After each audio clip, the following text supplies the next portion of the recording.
sucked through the walls and into the chamber itself and ruin the vacuum they are trying to create.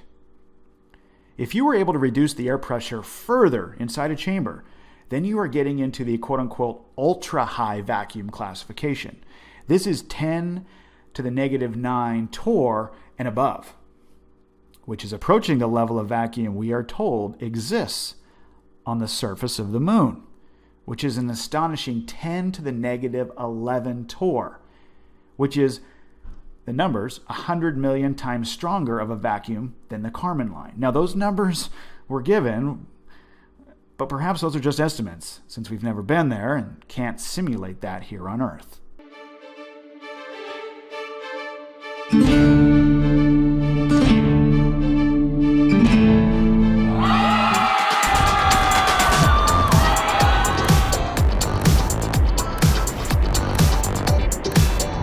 Okay, I'm back with part 2 of this horrible adventure into the mind of a vacuum worshiper. Look at me like that.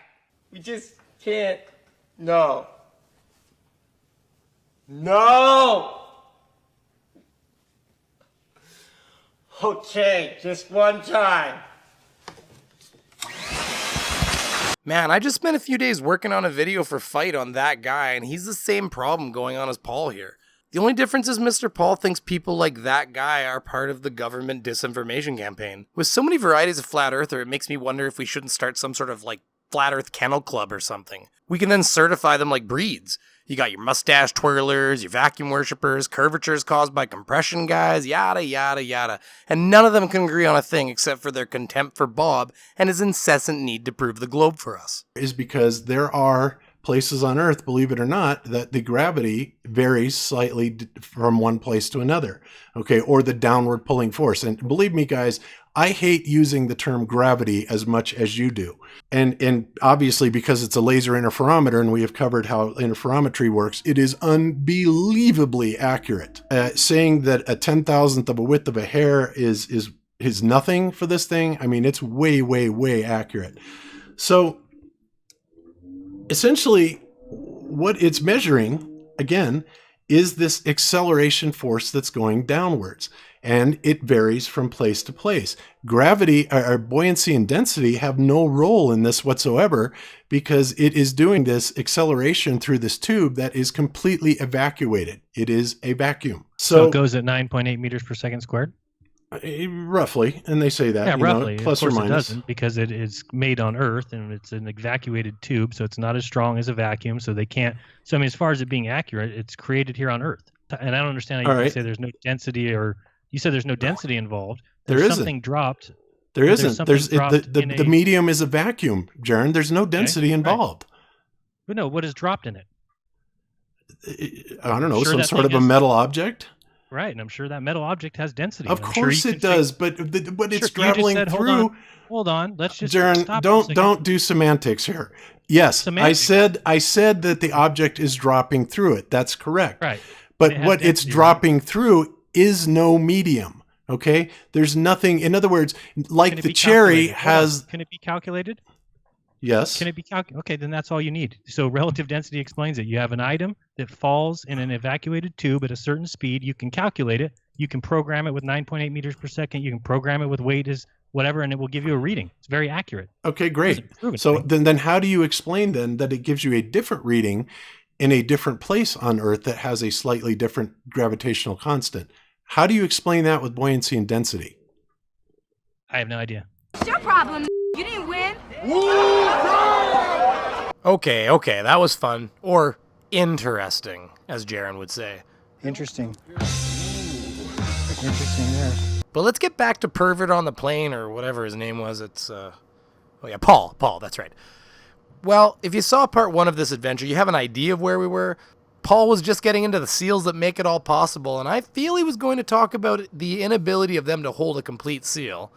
And when he does, I'll explain to his dumb ass that when you have a tank of compressed air with you, that pigeon farts worth of wasted gas is hardly really an issue at the end. Some interesting notes about the Glenn Research Facility, which we are told is able to simulate 10 to the minus 6 torr, still 100,000 times weaker than the surface of the moon, was built in 1969, the same year Apollo 11 allegedly achieved putting 2 men on the surface of the moon. But If you really dig to find out when the world's largest vacuum chamber was first open, you'll find out it was actually in October 1969, 3 months after Neil and Buzz allegedly walked on the moon. And even then, we are told the vacuum on the surface of the moon is 100,000 times stronger than what even NASA's best vacuum chamber could achieve.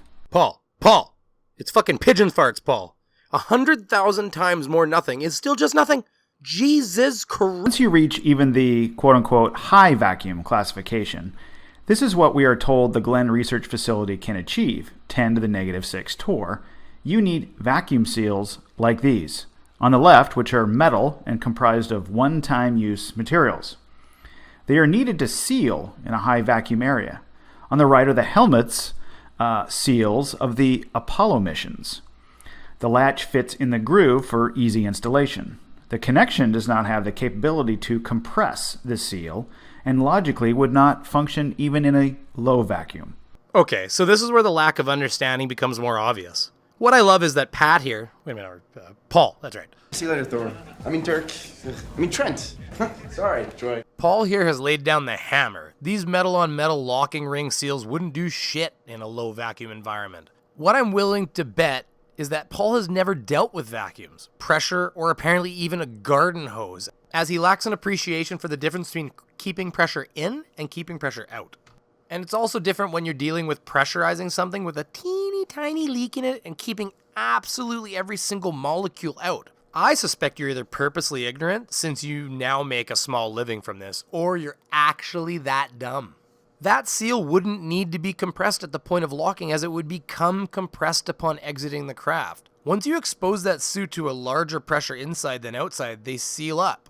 It has something to do with that beloved 10 tons per square meter, that chestnut.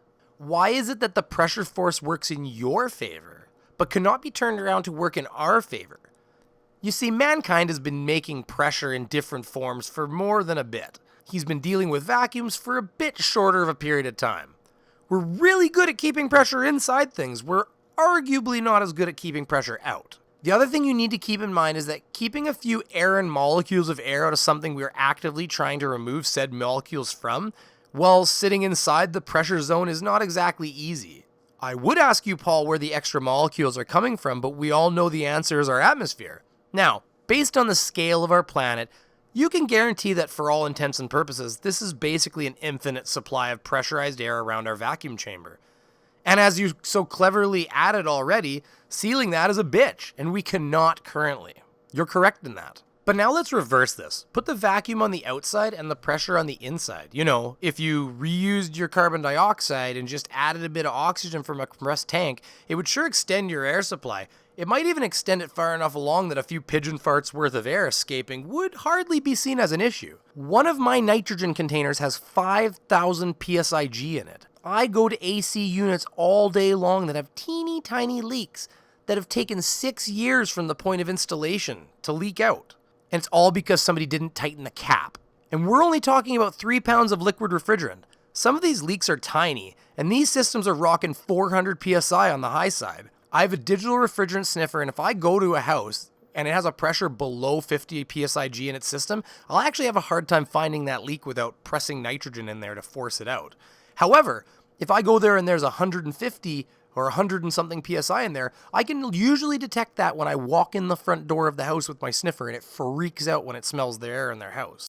D-Tech Select is laboratory accurate. This next-generation refrigerant leak detector uses infrared absorption that is extremely sensitive to all CFC, HCFC, and HFC refrigerants.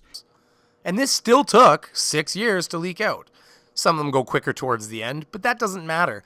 Leaks can leak for a long time, and we're talking about small amounts of liquid refrigerant. Meanwhile, you talk about a difference of 14.696 like it's the fucking Lord Almighty himself. Not to mention they actually test the Russian spacesuits for leaks by pressurizing them and admit that they're leaky as shit, which is why if you look up the specs for them, there's actually a system in it called leak compensation system, where basically it detects how leaky it is, and it just makes sure it increases the oxygen supply to essentially make up for the leakiness. And there's actually a pressure differential gauge that shows you how leaky you are. That's how leaky this shit is. So I mean, your whole thing of it not sealing, bravo. Bravo. Round of applause for Paul, everybody. Round of applause. He's really breaking the mold with his information stream. We should all go check out some of his flat earth music now, too. And you know what's even better is to make this all round out really nicely. And I'm going to drop this hammer in just another minute here. We're going to listen to a little bit more of his stupid, and we're going to really drop a fun hammer because he keeps talking about atmospheric pressure versus the outside, 14.696, but I feel like he hasn't done his research. And there might be a few of you who know what I'm talking about already. It has to do with maybe the pressure inside the craft and outside the craft, and maybe it not quite being 14.696. So just hold on to that thought for a little bit, and we'll bring that up in just a few minutes. The gloves of the spacesuits have a similar type for an easy connection. The surface of the seals must also be virtually perfectly clean and free of foreign materials for the seal to even be effective, or it will fail under such a low-pressure environment. The Apollo astronauts using the same suits covered in dirt for 3 EVAs, it would be impossible for the suits to work and reseal multiple times. The same is true for the hatch for the lunar module, as they had to crawl through, dragging dust and dirt with them. The door seals would not be functional. The LEM could not be pressurized after re-entry. In this image here on the left are examples of seals used to, again, contain a vacuum.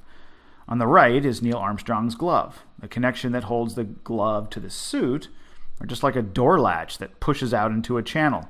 They do not compress the seal between the metal. This design is for an easier way of putting the suit on and off during practice, and of course, simulations. This connection, however, would not even hold a small amount of pressure. You guys catch that? The pressure expert has spoken, and thus it must be true. He has not demonstrated yet at all his lack of understanding, and we should absolutely put our scientific faiths in him. Something interesting is you can actually download the handbook for the Apollo Extravehicular Mobility Unit, which is the basically spacesuit, and it has a stated allowable leakage in the handbook, and it's as high as 0.3 psi per minute. That's like a super crazy leak, man. That's way more than I would have even thought. I would think an expert such as yourself could have found this. I mean, I found it with a 5-minute Google machine search. I'll link the document below for other people. But that hammer, if you look at the pressures, it's all sub 5 psi. Oh, that's right. They ran a pure oxygen environment under 5 psi instead of a mixed oxygen-nitrogen atmosphere. So that's like, what, a third of the pressure differential from inside to outside? Oh, Tom. You're going to have to totally redo those numbers, Tom. How in the world could you miss that? The fact that the LEM did not have an airlock means that any container within the craft had to be designed to withstand the vacuum of space, which we are told, again, was 10 to the negative 11 torr. This is a complete error in simulation, NASA. The food pouches would explode as the aircraft depressurized, as well as the urine bags and feces in the jettison bag. Any other containers within the craft for air or for water would be subjected to the vacuum of space and would suffer the same consequences. It really makes me want to know if Tony here has ever wondered how cans of Coca Cola get onto the aircraft without exploding when they climb. Here we have a not Coca Cola for legal reasons, and we're pulling a vacuum around it. Here, I've got an experiment for you. Safety glasses on. At room temperature, a Coca Cola can is about 60 psig, or the same pressure that most city water services run at. So it also makes me wonder why houses don't explode immediately. I mean, for that matter, people use these shark bite fittings where all you do is press it in and it doesn't leak. I had my doubts, but they work, and you can take them apart and reuse them seemingly multiple times, or even countless times before they wear out. This idea that a container couldn't withstand a measly 14.696 psia is ridiculous. You need to get your head out of your ass, Paul. This can is now sitting around 73 psia, and it's not gonna budge. Safety glasses off, motherfuckers. Well, I'm sick of Trent here, and I want to move on. Thanks for watching. Don't forget to hit like, smash subscribe, and if you haven't, check out my Patreon. They definitely don't get enough attention from me, but I appreciate all of them the same, and whenever I get around to making merch, they'll probably be lined up for some merch. So check that out. Thanks for coming. Have a good night, guys.